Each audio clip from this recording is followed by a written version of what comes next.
Want to permanently remove sensitive files from your Windows computer? Simply deleting a file doesn't always make it impossible to recover.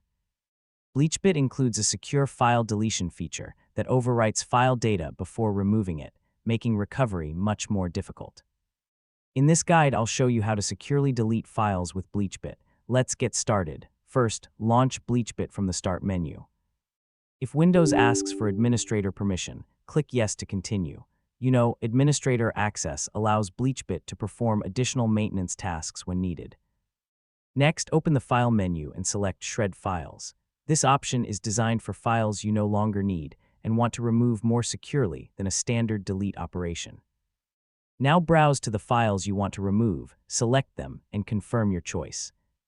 Double-check that you've selected the correct files, because securely deleting them is intended to make recovery much more difficult. BleachBit will ask you to confirm before proceeding. Read the warning carefully, then continue if you're certain. The application will overwrite the file data and then remove the files.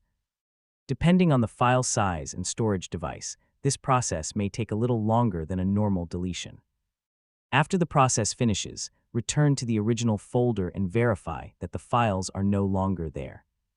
If you're cleaning up confidential documents, always make sure you've backed up anything important before securely deleting it.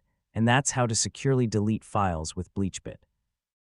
Using the secure deletion feature is a good option when you want to make file recovery much more difficult before disposing of or repurposing your computer.